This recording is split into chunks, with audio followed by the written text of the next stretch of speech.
What up, everybody? It's a Talking Tuesday on the Miller's Edge Extra right here on YouTube. Hope you're doing well. Of course, just got off the air on Tide 100.9, and while we was on the air, because we always check the X or Twitter, I don't know what you call it, but it came across the X that Alabama hasn't been very active in the transfer portal. We know that recruiting has been a lot this past weekend or so.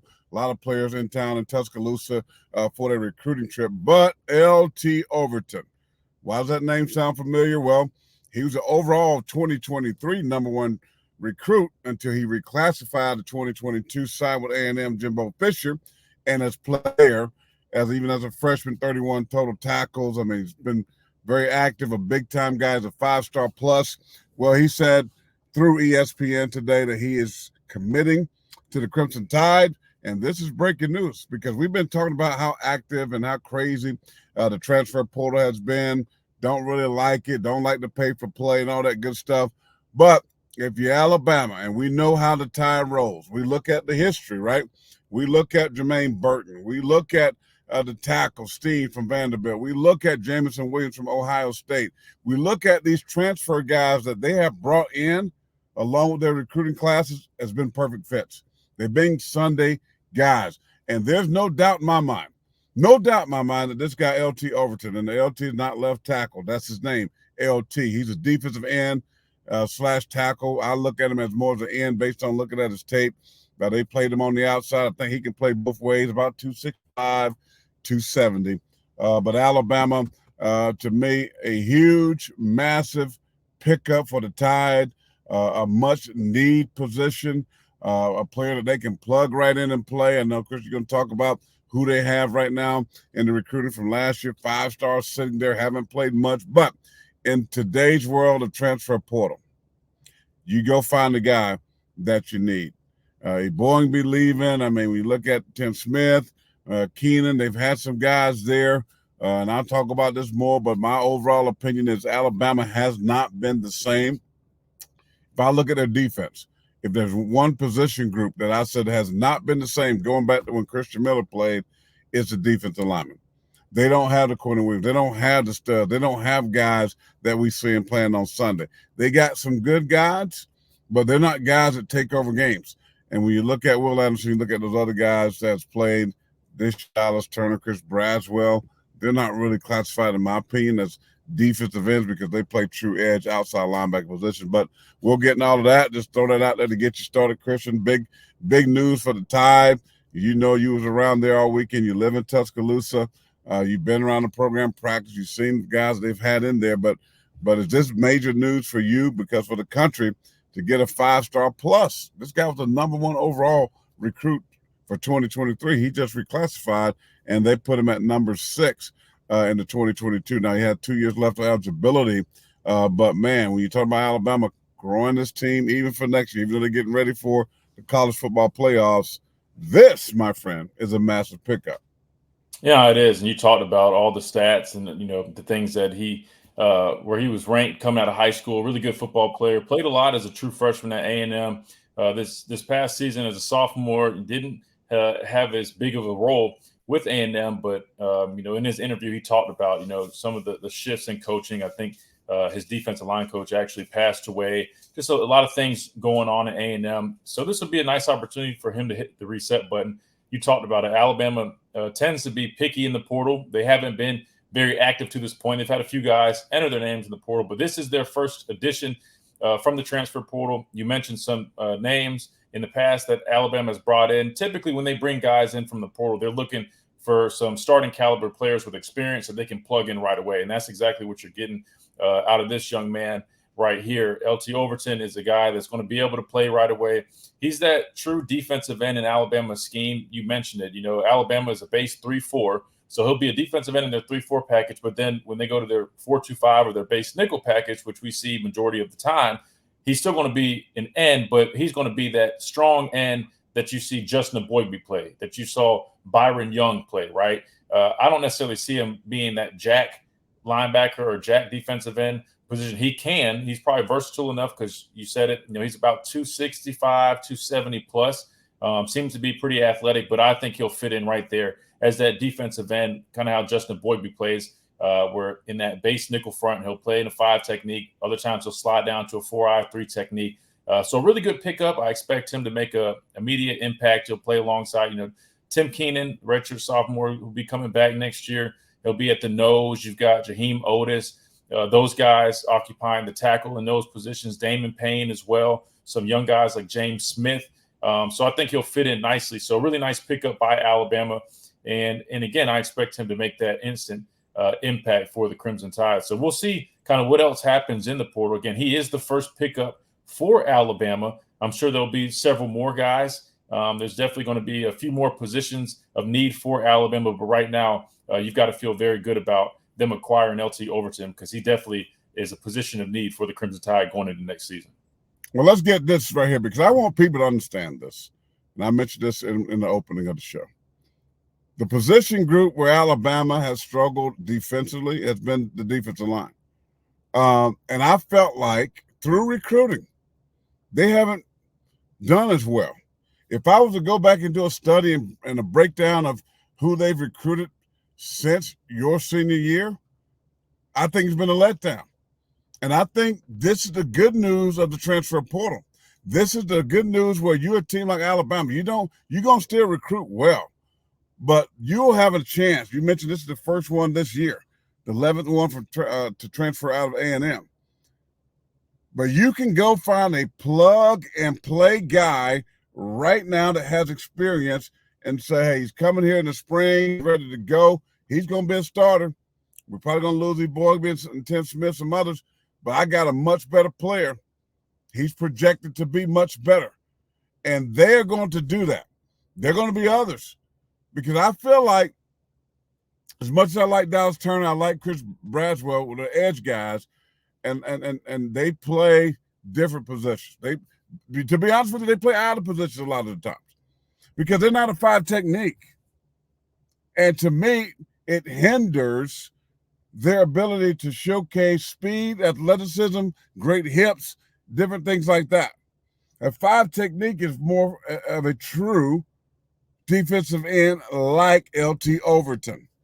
So the system, though, dictates that, right? The system says, okay, we're playing 11 personnel, 1 back, 1 tight end, 3 wides. We're going to play nickel defense. We're going to play 4-2-5. That's 4 defensive linemen, 2 linebackers, 5 secondary guys. You got to start now. You got extra DB, right? And instead of putting a true end out there, they play Dallas Turner. They play Chris Braswell, who are great football players.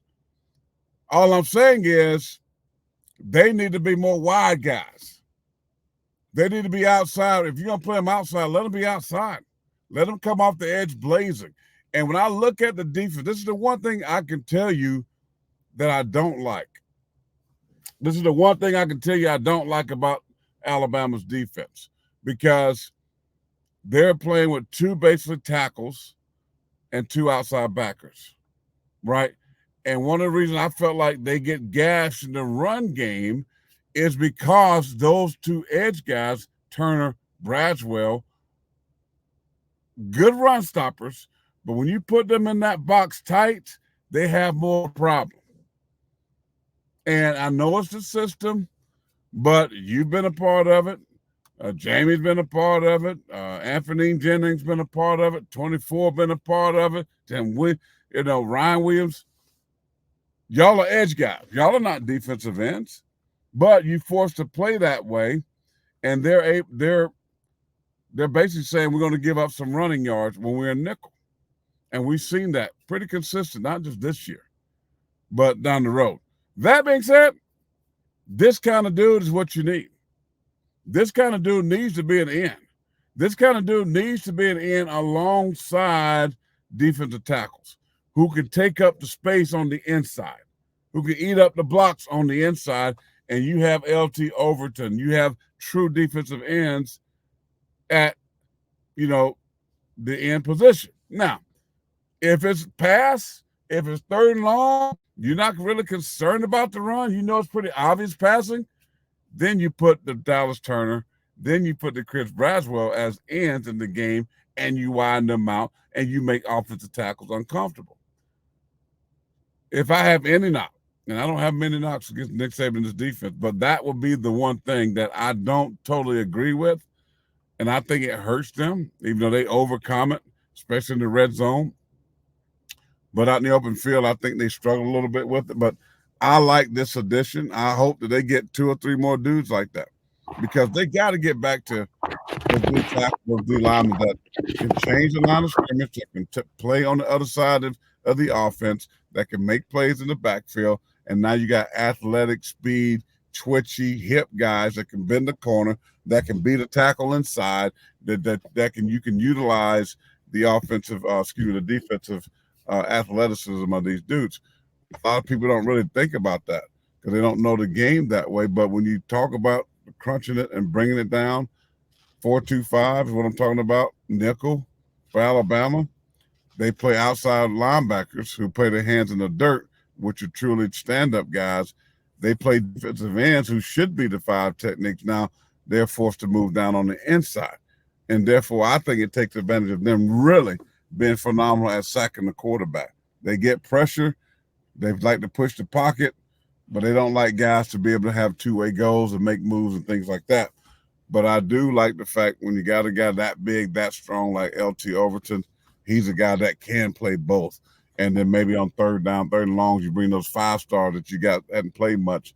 What's his name, Sealy or whatever? I'm drawing a blank here. Keon Keeley and Quay Rousseau, those guys. They can use their speed and hips and bend now to be able to get quick pressure on the outside. Yeah, and those are all good points. But the only thing I'll add to that or kind of clear up for you is because that makes a lot of sense. However, to combat modern offenses, you've got to be flexible, right? And that's what the jack position allows you to do. It allows you to be flexible, right? If you're in traditional 4-down defenses, right, I agree with you. You do want bigger, stronger, more stout defensive ends. However, in our defense at Alabama, when we play nickel, a lot of it is a mint front, which a mint front requires a jack linebacker. So basically, you got 3 true down linemen. You've got 2 4-eyes, a 0. It's kind of like an odd front, right? And then you've got a jack linebacker who's standing up. He's kind of in that 9 technique role. And then the star is replacing the Sam linebacker. So it almost is like still having a 3-4, but you're operating out of the nickel personnel, right? With that being said, you're right. We used to have 2 outside linebackers playing the end spots. That was called nickel J or nickel rabbits. We didn't use that personnel a whole bunch. We only deployed that personnel when we would play true athletic quarterbacks. That kind of came about when you played guys like Johnny Manziel, right? When you played these dual threat quarterbacks, Nick Marshall at Auburn, like that you knew you needed true speed and athleticism. That's why they started recruiting guys like Rashaan Evans, myself, Tim Williams. That being said, this past year, they haven't, I don't know if you've noticed this, they haven't run as much nickel J, right? The year prior with Pete Golding, they were in it most of the time, right? Because they felt that Will Anderson was capable of sliding down in a 4-eye, even though we both know he's undersized and has no business being in anything less than a 5 technique. With that being said, this year they haven't necessarily deployed that as much. You've seen guys like Justin Aboigbe play that other defensive end spot because that's where he's fit to be. They've done a better job stopping the run this season, and part of that has contributed to that. But you have to have an athletic defensive end / jack like Dallas Turner, Chris Braswell in this defense because that's what truly allows us to be flexible. With that being said, LT Overton will fit perfectly on that other side because he will first and second down, can play a 5 technique, can slide down, especially on third down situations. You mentioned it. When you go to those rabbit packages, when you have Braswell and Turner and those athletic ends on the outside, LT Overton, what does he do? He just slides down to a 3 technique. Now you've got athleticism on the interior that's really causing fits with the pass rush game plan. So that being said, you make some valid points, and that's exactly why you need guys like Dallas Turner, who's versatile, who can play that stand-up jack position, the outside linebacker position, put his hand in the dirt, right? Why you need an LT Overton, a guy who's big enough to play defensive end, but also big enough to slide down to a 3 technique, but athletic enough to be on the edge, right? And that's why I think this is a phenomenal pickup for Alabama, a guy who's going to make an instant impact. We talked about it, a former number 1 overall high school prospect before reclassifying, a very talented player with a lot of potential, hasn't necessarily lived up to that potential yet, but you're talking about he's now going to be enrolled at a program like Alabama playing for Nick Saban. I think the sky is the limit for him. I think he's just scratching the surface, and I'm really excited to see the impact that he has here with the Crimson Tide going into next season. Well, LT Overton, again, big pickup. Wanted to talk about it a little bit. Just to give you kind of a little heads up what you're getting. I mean, we haven't seen the blossoming of this young man just yet, but again, the variation of defenses and fronts and things that you just described that Alabama likes to do definitely takes advantage of his skill set. But again, I think they address something that's going to be a huge need for them as a defensive line that I feel like they got to upgrade to get back to that level of dominance. They finally got the offensive line going. They finally got them playing physical. They dominated Georgia's defense. Everybody in America has been talking about the best in the world, how good they are. Well, Alabama made them, what they talked about at the beginning of it, made them quit. They did that against Georgia.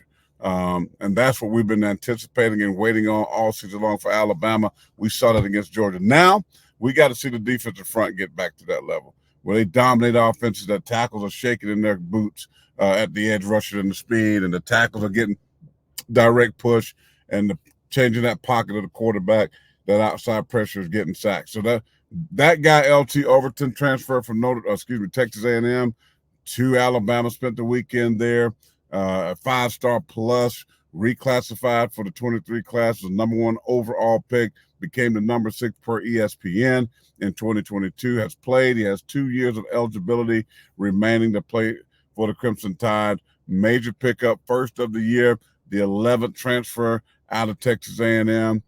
Christian mentioned his coach has passed away, 55 years old. I think he coached for 28 years. No known cause, not, but he lost his coach. Jimbo fired. They got a lot of transitioning happening within the Aggie program. A lot of guys are getting out, but Alabama gets a really, really good one. Again, I'm looking forward to talking more about this in the days and weeks to come as Alabama gets ready to take on Michigan in the Rose Bowl. Very athletic dude, very strong, powerful, explosive, a young man that fits what Alabama love about their D lineman. But I think, and all, we're going to jump on here today and talk about it, give you our opinions of it. Again, a much need position. I wouldn't be shocked after the games just coming up in a couple of weeks, Rose Bowl, national championship games. Alabama will be a little bit more aggressive because they're going to lose some guys, and they will have position of need that has to be filled right now with guys that are plug and play and that are ready to go. But LT Overton, huge, massive pickup, 5-star plus for Alabama. Nick Saban and the Crimson Tide looks pretty good, along with the kid's 4-star edge rush out of Missouri they picked up just yesterday as well. So things hasn't changed for Nick Saban. He's not too old. He's not going anywhere, don't look like. And though those folks are ready to bury him, well, you might want to postpone that for a little while because things are getting much better. That's right. Well, let us know your thoughts on Alabama just landing 5-star former prospect LT Overton out of the transfer portal from Texas A&M. How do you like it? Are you excited about them? Let us know in the comment section below. Make sure you like this video. If you like the content, make sure you subscribe and follow us on all social media platforms to stay up to date with the latest content. This has been another edition of The Miller's Edge right here on our YouTube channel. You can always check us out on Tide 100.9 on the website or the app that you can download for free. That's Tide 100.9, where we are live Monday through Friday every day on our radio show. But again, thank you guys for the support. We'll see you guys next time.